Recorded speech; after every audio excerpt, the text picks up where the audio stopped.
Avis vascular centre మన దేశంలోనే the best varicose vein hospital. ఎందుకంటే ఆయన అక్కడి నుంచి తీసుకెళ్లే ఆయిల్ని మాకు రాయల్టీ కావాలని అడిగారు బ్రిటన్ దగ్గర. అప్పుడు దాకా బ్రిటనే తీసుకెళ్తున్నారు ఆయిల్. ఆలోచించండి, ఇరాన్ నుంచి డబ్బులు ఇవ్వకుండా. సో ఇలా అడిగారు, రాయల్టీ అడిగారు, మాకు ప్రతి బ్యారెల్ ఇంత ఇవ్వాలి, మీరు మా దగ్గర తీసుకెళ్తున్నారు, మేము ఇవ్వని చెప్పాము. సో ఈ this president became very tough. So ఆయన్ని కిందకి దింపేశారు వీళ్ళు. రీప్లేస్మెంట్గా తీసుకొచ్చింది షా ఆఫ్ ఇరాన్, రేజా పెహ్లవి. ఆయన 53 నుంచి 79 దాకా రూల్ చేశారు. దాని తర్వాత ఖొమేనీ వచ్చారు, మనకు స్టోరీ అంతా తెలుసు. ఇప్పుడు మీరు అదే డెమోక్రసీ కావాలంటే మీరే కదా ఆ డెమోక్రసీని స్పాయిల్ చేసింది, మీరే కదా వాడిని కిందకి దింపింది. మళ్ళీ మీరు కొత్త డెమోక్రసీ తీసుకొస్తారు మీరు. సో ఇది ఏం చెప్తారు, ఒక పాస్ట్ మెమరీ. కర్మ ఎక్కడ వెళ్ళదు, కర్మ తిరిగి వస్తుంది ఏదో ఒక రోజు. And this is a classic example of that. ఇప్పుడు యూఎస్కి ఏం చేయాలని తెలియట్లేదు. ఇజ్రాయెల్కి చాలా క్లియర్, వాళ్ళ మ్యాండేట్ ఏంటి, వీళ్ళని మొత్తం నాశనం చేయాలి. వీళ్ళకి కెపాసిటీ ఉండకూడదు లాంచింగ్ చేయడానికి, లేకుంటే ఏదైనా మిసైల్ కానీ డ్రోన్ కానీ ఏదైనా, యురేనియం కూడా. కానీ యూఎస్కి ఎగ్జిట్ చేయడానికి అర్థం కాదు. ట్రంప్ ఎందుకు దిగాడు ట్రంప్కే తెలియదు. ఇప్పుడు ఒక వార్ ఆపడం అంటే మోదీ గారు చేసినప్పుడు మనందరూ చాలా, మన దేశంలో సోకాల్డ్ ఆర్మ్ చైర్ ఎక్స్పర్ట్స్ చాలామంది ఉన్నారు. మోదీ గారు ఎందుకు ఆపారు, 4 రోజుల్లో ఇంకో 2 రోజులు ఉంటే మనం కరాచీ కొట్టేస్తుండే, పాకిస్తాన్ లేకుండా అయిపోతుండే, ఇస్లామాబాద్ మన చేతిలో ఉంటుండే, మన ఆర్మీ అక్కడ వెళ్ళి కూర్చుంటుండే. అదే గ్రౌండ్ సిచ్యువేషన్ ఇంకొకటి ఉంటుంది. యుద్ధం స్టార్ట్ చేయడం చాలా ఈజీ. రష్యా యుక్రెయిన్ వార్ మొదలైనప్పుడు అందరు అన్నారు పుటిన్ 2 వారాల్లో ఫినిష్ చేసేస్తాడు, అయిపోతుంది అన్నారు. 4 సంవత్సరాలు అయింది, 1,00,000 మంది ఎక్కడ, 1,00,000 మంది అక్కడ చనిపోయారు, నో రిజల్ట్. ఇప్పుడు కూడా నడుస్తుంది. ఇప్పుడు అందరు మర్చిపోయారు, యాక్చువల్లీ అక్కడ యుద్ధం ఉందనేది మర్చిపోయారు పాపం. వాళ్ళిద్దరు కొట్టుకుంటున్నారు, ఎన్ని మంది వచ్చినా ఎంతమంది పోయారో తెలియదు. ఇప్పుడు లాస్ట్ 1 మంత్లో ఇటువైపు చూడండి, పాకిస్తాన్ ఆఫ్ఘనిస్తాన్ కొట్టుకుంటున్నారు, ఎవడు పట్టించుకోవట్లేదు. అది కూడా పాకిస్తాన్ నిన్న కూడా ఏదో బాంబింగ్ చేశారంటున్నారు. ఇది పర్టికులర్ ఏం ప్రాబ్లం అంటే, ప్రెసిడెంట్ ట్రంప్కి ఈ వార్ మన మోదీ గారు ఆపినప్పుడు ఏమన్నారు, మన ఆబ్జెక్టివ్ మనం మీట్ అయిపోయాం. ఇజ్రాయెల్ గాజా కూడా అదే అన్నారు, వారంలో అయిపోతుంది, ఒక 10 డేస్లో Israel will finish them of అన్నారు. ఇప్పుడు అది కూడా 2 సంవత్సరాలు 3 సంవత్సరాలు అవుతుంది, నథింగ్, నో రిజల్ట్. ఇప్పుడు కూడా అక్కడ బాంబింగ్, ఇక్కడ బాంబింగ్ నడుస్తుంది. మోదీ గారు ఎందుకు ఆపారంటే, వాట్ ఈజ్ యువర్ ఆబ్జెక్టివ్? మీ ఆబ్జెక్టివ్ టెర్రరిస్ట్ క్యాంప్ని కొట్టడం. కొట్టామా, అయిపోయింది. వాళ్ళు చనిపోయారా, చనిపోయారు చాలామంది, very good, we are stopping it, we have nothing more. కానీ పాకిస్తాన్ మన మీద దాడి చేశారు మళ్ళీ. So we have to hit back. And మనకు తెలిసిందే 4వ రోజు మొత్తం ఫినిష్ అయినప్పుడు వాళ్ళు సీజ్ ఫైర్ అడిగారు మన దగ్గర, కిరాణా హిల్స్ కొట్టిన తర్వాత. We agree to it. అక్కడే వస్తుంది. ఇప్పుడు ట్రంప్కి యుద్ధం ఆపాలంటే ఏ పొజిషన్ మీద తీసుకొచ్చి ఆపుతారు? నేను అక్కడ రెజీమ్ మార్చలేదు, రెజీమ్ అదే రెజీమ్ ఉంది ఇప్పుడు కూడా. వెనిజువేలాలో ఇంత మాట్లాడతారు కానీ ఆయన ఇప్పుడు కూడా మడూరో వాళ్ళే మంచిలో ఉన్నారు. పేర్లు మారారు అంతే. Maduro government is still there, it is Rodriguez is running the government, అంతే, ఇంకేం డిఫరెన్స్ లేదు అక్కడ. వాళ్ళ మినిస్టర్స్ ఉన్నారు, వాళ్ళ దాంట్లో ఉన్న క్యాబినెట్ ఉన్నారు, వాళ్ళ ఆర్మీ చీఫ్ ఉన్నారు, అందరూ వాళ్ళే ఉన్నారు, పేరు ఒకటే మార్చారు అంతే. ఇక్కడ కూడా అది చేయాలని ట్రంప్ ట్రై చేస్తున్నారు కవిత గారు. I think that is will be, ఏ దేశం అంగీకరించారు.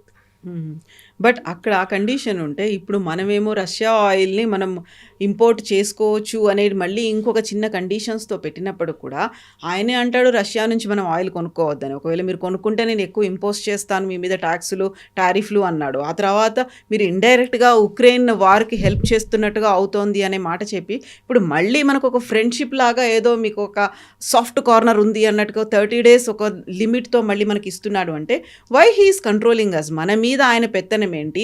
మనం ఎందుకు ఆయన చెప్పినట్టుగా వింటున్నాం? మన గవర్నెన్స్ బ్యాడ్ ఉందా, లేకపోతే ఆయన టూ లీనియన్స్ అయిపోయిందా? ఎందుకు ట్రంప్ మన మీద అంతలా ప్రెషర్ పెడుతున్నాడు అనే ఒక మాట. ఈ వార్ మొదలైనప్పుడు శనివారం రోజు పొద్దున్న నేను ఒక ట్వీట్ చేశాను, సేయింగ్ దట్ ట్రంప్ మన మీద 25% టారిఫ్ పెట్టబోతున్నాడు అని. దేనికని అడగండి, రష్యన్ ఆయిల్ కొనాలి అని చెప్పి. కొనకపోతే మేము 25% టారిఫ్ పెడతాం మీ మీద. అదే జరిగింది. ఇప్పుడు టారిఫ్ లేదు, కాకపోతే 30 days టారిఫ్ లేదు కాదు, ఇప్పుడు టారిఫ్ పెట్టలేరు. Even if you by Russian oil today tariff పెట్టలేరు, ఎందుకంటే అది సుప్రీంకోర్టు కొట్టుపడేశారు అది. సో ఆయనకు అది ఆప్షన్ లేదు. ఇప్పుడు ఉన్న 15% మ్యాక్సిమం, అంతే, దానికన్నా ఎక్కువ ఆయన చేయలేరు. కానీ ఈ కెన్ డూ అదర్ థింగ్స్. మన మీద మిగతా కండిషన్స్ పెడతారు, లేకుంటే ఇంకేదైనా ఇష్యూ క్రియేట్ చేస్తారు, చేయొచ్చు కావాలంటే. కానీ మేజర్గా రష్యా దగ్గర నుంచి ఆయిల్ ఎందుకు కొంటున్నాం అంటే, ఒకటి, ఈ 3వ 4వ రోజు పుటిన్ ఒక స్టేట్మెంట్ ఇష్యూ చేశారు, that we are ready to give oil to India, because India మాతోని, మాకు ప్రాబ్లం ఉన్నప్పుడు మాతో నిలబడిన నేషన్. ఎవరు కొనుక్కున్న టైం కొనకపోతే మా దగ్గర ఇండియా కొనుక్కున్నారు ఆయిల్. వాళ్ళ మీద శాంక్షన్స్ వేశారు, అప్పుడు కూడా మా దగ్గర కొనుక్కున్నారు ఇంకా 6 నెలలు. ఆలోచించండి. So we will help. అదే టైంలో నేను చెప్పాను చూడండి, రష్యా యుక్రెయిన్ నుంచి వెళ్తే పైప్ లైన్ గురించి చెప్పారు. ఓకే, మేము యూరోప్కి గ్యాస్ ఇవ్వము, దట్స్ ఇట్. ఎందుకంటే మా మీదే మీరు శాంక్షన్ తెప్పించారు, మా మీద స్విఫ్ట్ అకౌంట్ అంతా బంద్ చేయించారు, మా డబ్బులని గుంజుకున్నారు. Why should we give you gas? Simple as that. Correct కదా? మనకి ఎవరైనా హెల్ప్ చేసినప్పుడు మనం ప్రాబ్లంలో ఉన్నప్పుడు వాళ్ళని ఎప్పుడు మనం మర్చిపోం. Same case what Putin is saying. ఇప్పుడు ఇచ్చిన కండిషన్ ప్రకారం అట్ సీ ఉన్న ట్యాంకర్స్ చాలా ఉంటుంది. అట్ సీ షాడో ట్యాంకర్స్ అంటారు దాన్ని, షాడో షిప్స్, షాడో ట్యాంకర్స్ అంటారు. ఇది తిరుగుతూనే ఉంటుంది సీలో. ఒక ప్లేస్లో వెళ్ళి ఒక 2 రోజులు ఉంటుంది, మళ్ళీ అక్కడి నుంచి ఇంకో ప్లేస్కి వెళ్తుంది, అక్కడి నుంచి 3వ ప్లేస్కి వెళ్తుంది. లాస్ట్ ఎవడో అడుగుతారు ఏముందా అని, అంటే గ్యాసోలిన్ ఉంది, ఓకే తెచ్చుకో, ఎంత పర్ బ్యారెల్ ఎంత, ఓకే రెడీ చలో మేము కొనుక్కుంటామంటారు. ఇది చాలా మటుకు నేటో షిప్స్ ఆపారు దీన్ని. చాలా రోజులు నడుస్తుంది గేమ్ అది. హై సీస్లో నేటో ట్రూప్స్ పట్టుకుంటున్నారు, ఈ షిప్స్ని పట్టుకొని తీసుకెళ్ళిపోతాం. మొన్న కూడా చూసాం, ఇరాన్ నుంచి వచ్చిన 2 షిప్లు మనమే పట్టుకున్నాం. ఓకే, అంటే ఇది ఒక గేమ్, ఇది పొలిటికల్ గేమ్. ఈ ఆయిల్ అనేది ఇప్పుడు పెద్ద మార్కెట్లో పెద్ద ఇష్యూ అయిపోయింది. కానీ మన దగ్గర మన ప్రేక్షకులు నేనేం చెప్పాలనుకుంటా, మీరు ప్యానిక్ కాక్కర్లేదు. ఇక్కడ కొంతమంది సోకాల్డ్ ఎక్స్పర్ట్స్ టెలివిజన్ స్టూడియో కానీ న్యూస్ పేపర్లో కూడా చూశాను వాళ్ళ ఆర్టికల్స్లో, కొంతమంది లేనిపోయిన పుకార్లు చెప్తున్నారు. గవర్నమెంట్ ఆఫ్ ఇండియా కూడా చాలా క్లియర్గా చెప్పారు, మన దగ్గర మోర్ దాన్ అడిక్వేట్ ఉంది, మన రష్యన్ ఆయిల్ కొంటున్నాం, వీఆర్ బయింగ్ వెనిజువేలన్ ఆయిల్, మీరు ఏ టెన్షన్ పడక్కర్లేదండి. సో సోషల్ మీడియాలో ఒక వీడియో కనిపించింది, పంజాబ్లో ఒక పర్సన్ వాటర్ ట్యాంకర్ని పెట్రోల్ బంక్కి తీసుకెళ్ళి దాంట్లో 1000 లీటర్స్ పెట్రోల్ కొట్టించాడు అనేది. ఆయన పిచ్చోడు అంతే, ఇంకేం చెప్పలేము. బికాస్ మీరు ఎన్ని రోజులు స్టోర్ చేస్తారు దాన్ని, దేనికి వాడుకుంటారు? మీరు ట్రాక్టర్లో వాడుకుంటారా? Okay, I can make sense. కానీ మన దగ్గర ఇదే ప్రాబ్లం కాబట్టి మీరు గుర్తుంటుంది, ఇప్పుడు ప్రైసెస్ ఆయిల్ ముందు వారంకి మారుతుండే ఆయిల్ ప్రైసెస్. ఒకసారి ₹2 పెంచుతారు, మళ్ళీ ₹1 తగ్గిస్తారు. ఈ ₹2 పెంచగానే రేపు పొద్దు నుంచి పెంచుదామంటే సాయంత్రం కాగానే పెట్రోల్ బంక్ ముందు పెద్ద లైన్ ఉంటుండే. దాంట్లో మర్సిడీస్ బెంజ్ నడిపిస్తున్నాడు కూడా లైన్లో వచ్చి నిలబడతాడు. మీరు ఫుల్ ట్యాంక్ కొట్టినా కూడా మీరు ఎంత సేవ్ చేస్తారు? $200, $300, $400 అంతే కదా. ఒక కార్ ఫుల్ ట్యాంక్ కొట్టిస్తే దానికైనా ఎక్కువైతే మీరు సేవ్ చేయరు. మ్యాక్సిమం ₹1000 ఉండొచ్చు పెద్ద కార్స్లో. ఎందుకు ఇంత ప్యానిక్? అదే అర్థం కావట్లేదు. ఇప్పుడు కూడా అంతే, there is no need to panic. ఎందుకంటే మన మోర్ దెన్ ఎనఫ్ మన దగ్గర. మనం ఎప్పుడు మాట్లాడుతుంటాం చూడండి, అండర్ గ్రౌండ్ స్టోరేజ్ ట్యాంక్స్ ఇవాళ వచ్చింది.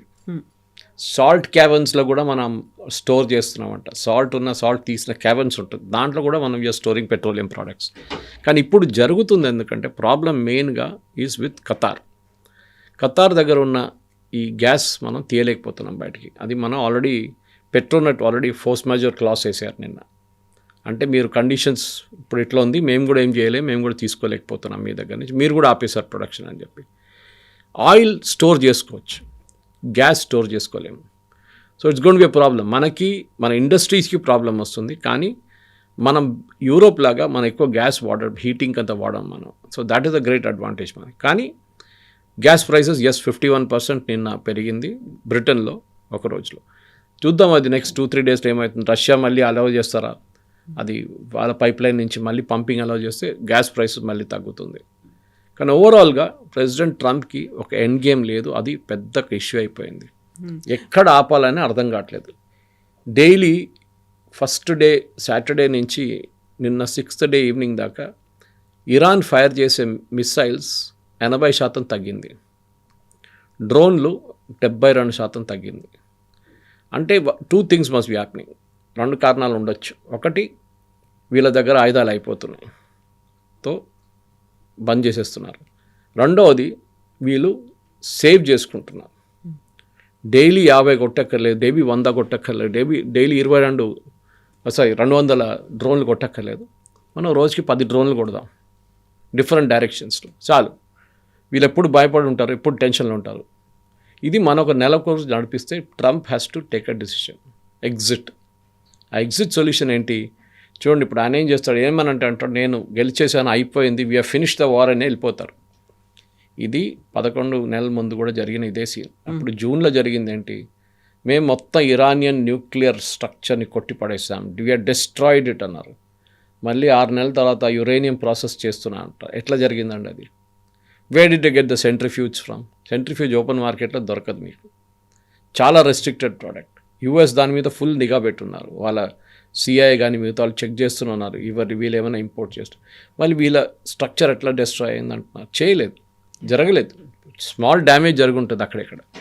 ఇప్పుడు ట్రంప్కి ఇష్యూ ఏంటంటే నాకు నా మనిషి అక్కడ కావాలి, Iranian president should be my man. It will not happen, జరగదు అది. 100% ఇట్ విల్ నాట్ హ్యాపెన్. దానికి ఇప్పుడు ఈగో ఇష్యూ రాబోతుంది. ఆల్రెడీ మీరు చూస్తున్నారు, పుష్ బ్యాక్ జరుగుతుంది. బ్రిటన్ హెల్ప్ చేయట్లేదు, ఫ్రాన్స్ హెల్ప్ చేయట్లేదు, ఒక షిప్ ఏదో పంపించారు అంతే. స్పెయిన్ ఏదో నో అని చెప్పేశారు, ఆయన మీద టారిఫ్ పెడతారంట దానికోసం. ఫైట్కి so everybody is backed out. అన్నిటికంటే సర్ప్రైజింగ్ ఏంటంటే కవిత గారు, దిస్ గల్ఫ్ నేషన్స్ వాళ్ళ మీద దాడి చేసినా కానీ, వాళ్ళు థ్రెటన్ చేసినా కానీ ఏం చేయట్లేదు ఇరాన్ మీద, ఇంక్లూడింగ్ ఖతర్. ఖతర్ ఏమన్నారు, మా మీద దాడి చేశారు కదా, we will show what we can do అన్నారు. నిన్న సాయంత్రం 2 Iranian jets, I'm not sure which one it was, Su-52 లేకుంటే పాత మిగ్లో తెలియదు, ఆల్మోస్ట్ అలూద్ బేస్ దగ్గరకు వచ్చేసారు ఖతర్లో. They was just I think 15-20 kilometre దూరంలో ఉన్నారు. For a jet 15-20 kilometres nothing, సెకండ్స్లో వచ్చేస్తారు వాళ్ళు. అప్పుడు ఖతార్ దాన్ని కొట్టుపడేశారు 2ని, దే షాట్ ఇట్ డౌన్. ఇప్పుడు ఇరాన్ వాళ్ళ జెట్స్ కూడా యూజ్ చేస్తున్నారు, ఎక్కడుండే ఇన్ని రోజులు తెలియదు.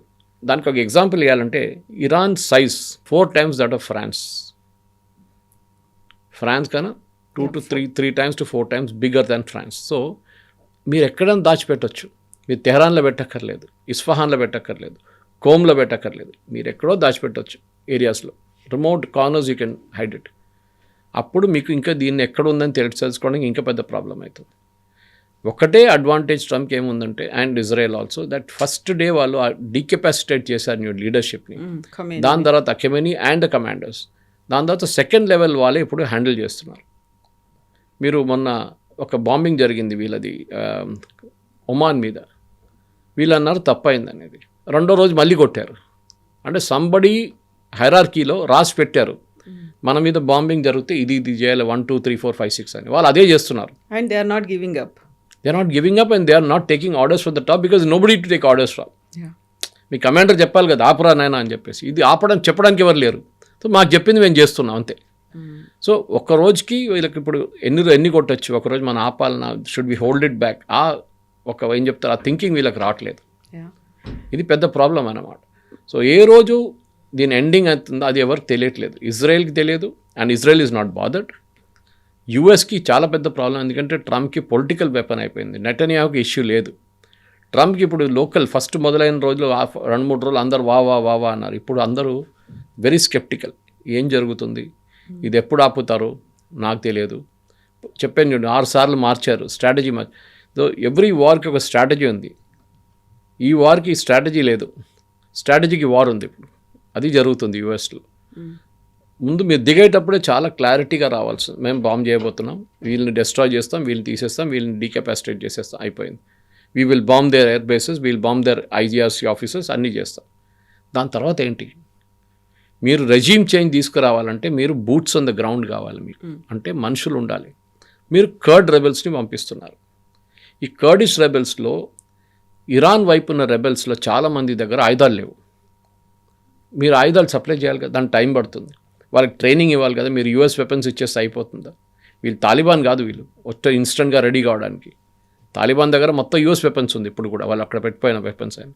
వీళ్ళకి టైం పడుతుంది, టైం లేదు ఇప్పుడు. ట్రంప్ దగ్గర లేని టైం అనమాట. So even if curd rebels వస్తే కూడా కవిత గారు చాలా చిన్న టెరిటరీ వాళ్ళు సీజ్ చేయగలరు అంతే. అదే టైంలో ఐజీఆర్సీ వాళ్ళు, దట్ ఈస్ వాళ్ళ రెవల్యూషనరీ గార్డ్స్ వస్తే వాళ్ళు ఈజీగా కర్డ్ని ఫినిష్ చేసేస్తారు వాళ్ళు. ఎందుకంటే వీళ్ళు 50 మంది ఉంటే వాళ్ళు 2000 మంది ఉంటారు. And they will finish off the Kurds in no time. The Kurdish rebels మీద డిపెండ్ అయ్యేది చాలా పెద్ద తప్పు, చేయకూడదు. వాళ్ళు హెరాస్ చేయొచ్చు, అక్కడిక్కడ బాంబులు పెట్టి మళ్ళీ పారిపోవచ్చు, అదని చేయొచ్చు, కానీ they cannot do a regular fight. Guerrilla warfare చేయొచ్చు వాళ్ళు కావాలంటే. అండ్ వాళ్ళు యూజ్డ్ కాదు దాంట్లో, అదే ప్రాబ్లం. కర్డిష్ వాళ్ళొక ట్రైబల్ గ్రూప్ వాళ్ళు. నెక్స్ట్ పాయింట్ ఏం రాబోతుందంటే, వీళ్ళు ఇప్పుడు నెక్స్ట్ ఏం చేయాలంటే ఇరానియన్ ఆర్మీ మీద కాన్సన్ట్రేట్ చేస్తున్నారు. నాకు అదే డౌట్, పొద్దున్న నుంచి అదే చెప్పుకుంటూ వస్తున్నాను. కొన్ని ఇప్పుడు చూస్తున్న కొన్ని యూఎస్ ఛానల్స్ కూడా అదే మాట్లాడుతున్నారు. ఇరానియన్ ఆర్మీని కొనుక్కుంటారు యూఎస్. అంటే రెవల్యూషనరీ గార్డ్స్ని కొట్టాలంటే ఆర్మీ కావాలి, ఆర్మీ నుంచి ఒక లీడర్షిప్ కావాలి. ఆ లీడర్ ఎవరు అవుతారో అది ఇంపార్టెంట్. యూఎస్కి డజంట్ మేక్ అ డిఫరెన్స్. మీరు డిక్టేటర్ ఉండొచ్చు, ఎవరైనా ఉండొచ్చు. అంటే సిరియాలో మీరు ఒక టెర్రరిస్ట్ని తీసుకొచ్చి ప్రెసిడెంట్ చేశారు, $10 మిలియన్ మీరే పెట్టారు ఆయన తల మీద. ఐసిస్ టెర్రరిస్ట్, అల్ఖైదా, ఆయన ఇప్పుడు ప్రెసిడెంట్గా వచ్చి కూర్చున్నాడు, వైట్ హౌస్ పిలిపించి ఆయన సూట్ టై అని వేయించేసి ఆయన ఫుల్ మ్యాన్ వచ్చి నిలబడ్డాడు అక్కడ. సేమ్ థింగ్ ఇరాన్లో జరగబోతుంది. ఆర్మీ కూ జరుగుతూ కూడా వీళ్ళకి ప్రాబ్లం లేదు ట్రంప్కి, కానీ ముల్లాలు ఉండకూడదు, మిగతా రెవల్యూషనరీ గార్డ్ ఉండకూడదు. బహుశా ఇదే జరుగుతుంది అనుకుంటాను నా అంచనా ప్రకారం. నెక్స్ట్ 10 daysలో జరగకపోతే Trump will have a major issue. Kavitha garu, so ఈ ఇష్యూస్ ఉన్నప్పుడు కూడా మనకు ఒక ఆఫర్ ఇచ్చారు. Are we welcoming it? ఆ ఆఫర్ని మనం స్వీకరిస్తున్నామా? ఆయిల్దా? ఎస్, ఆల్రెడీ డిసైడ్ చేసేసాం. బట్ ఎందుకని మనం ఆ ప్రతిదాన్ని ట్రంప్ ఏం చెప్పినా దాన్ని యాక్సెప్ట్ ట్రంప్ చేస్తాం? చెప్పక్కర్లేదు కవిత గారు, మనం గుర్తుపెట్టుకోండి, దీని 3వ రోజు మనం ఆల్రెడీ ప్రెసిడెంట్ పుటిన్కి రిక్వెస్ట్ పెట్టేసాం మనం. ఇప్పుడు ట్రంప్ తో సంబంధం లేదు. ట్రంప్ ఎందుకు ఇంటర్వ్యూన్ అవుతున్నాడు? ఎందుకంటే మీరు India the second largest consumer ఆయిల్ది. మనం వరల్డ్లో మనకు ఆయిల్ తక్కువ పడితే మనం ఆయిల్ గుంజుకుంటే, లేకుంటే ప్రతి చోటు నుంచి మనం గుంజుకుంటే ఆయిల్ ఉండదు మిగతా వాళ్ళకు. రష్యా ఎవరికి అమ్మరు. Russia will not sell it to US. Russia ఏం చెప్తారు, ఇండోనేషియాకి అమ్మరు. రష్యా ఇండియాకి ఇస్తారు. బికాజ్ వీఆర్ ఒక పేమెంట్ మెకానిజం మనం వర్కౌట్ చేసుకున్నాం దీనికన్నా ముందు. రష్యా మన మీద ఒక ట్రస్ట్ ఉంది వాళ్ళకి, మిగతా దేశాలకు ఇవ్వరు వాళ్ళు ఆయిల్. గ్యాస్ అదే కదా నిరాకరించ గ్యాస్ చెప్పారు వాళ్ళు యూరోప్కి, we will not give you gas. మమ్మల్ని హెల్ప్ చేయలేదు మేము, ఇండియా హెల్ప్ చేశారు. వాళ్ళు సఫర్ చేశారు, దానికి 20% ఎక్స్ట్రా పెట్టారు Trump. So we will give. Trump ఏంటంటే రష్యా ఆఫర్ చేసే ముందు ట్రంప్ చెప్దా అనుకున్నారు, కానీ కాలేదు. పుటిన్ ఫస్టే ఆఫర్ చేసేసారు. Now he has to say, oh I'm giving you an extension. దీని తర్వాత చూడండి కవిత గారు, ఈ వార్ ఆగకపోతే నెల తర్వాత మళ్ళీ ఎక్స్టెండ్ చేస్తారు, అది కాకపోతే మళ్ళీ ఎక్స్టెండ్ చేస్తారు. ఎందుకంటే ఈ ఆయిల్ ఫీల్డ్స్ ఒకసారి క్లోజ్ చేసినప్పుడు మీరు మళ్ళీ అదే క్వాంటిటీ ఆయిల్ బయటికి రాదు. సపోజ్ మీరు 100 wells క్లోజ్ చేసేసారు, డ్రిల్లింగ్ బంద్ చేశారనుకోండి, to get back that oil మీకు రాదు, చాలా డిఫికల్ట్ ఉంటుంది. ఈవెన్ గ్యాస్, మీ ప్రొడక్టివిటీ తగ్గిపోతుంది. ఎంటైర్ వెస్ట్ ఏషియా క్రైసిస్లో వచ్చేస్తుంది. ఎందుకంటే వాళ్ళ ఆధారపడే వాళ్ళ దగ్గర ఉన్న డబ్బులు ఇది. ఈ ఆయిల్ రాకపోతే దే ఆర్ ఫినిష్డ్. అక్కడున్న ఎక్స్పాట్రియేట్ చేంజ్ చేస్తారు, రియల్ ఎస్టేట్ సెక్టర్లో పనిచేస్తారు, చాలామంది ఆయిల్ సెక్టర్లో పనిచేస్తారు. వీళ్ళ ఉద్యోగం పోతుంది, వీళ్ళందరూ తిరిగి రావాల్సి వస్తుంది. అండ్ యుఏఈ లాంటి దేశాలు, to large extent Saudi Arabia, వీళ్ళందరూ ఎక్స్పాట్రియేట్స్ మీద డిపెండ్ అయి ఉన్నారు వాళ్ళ పని కోసం. ఈ ఎక్స్పాట్రియేట్స్ వెళ్ళిపోయారనుకోండి, ఎవరు చేస్తారు అక్కడ పని? మళ్ళీ మీరు ఎక్కడి నుంచి తెచ్చుకుంటారు? ఇది కూడా బిగ్ ప్రాబ్లం. మనం అనుకుంటాం ఇప్పుడు ఈ దైనంగా వెళ్ళిపోతారు అందరూ, తిరిగి రాకపోతే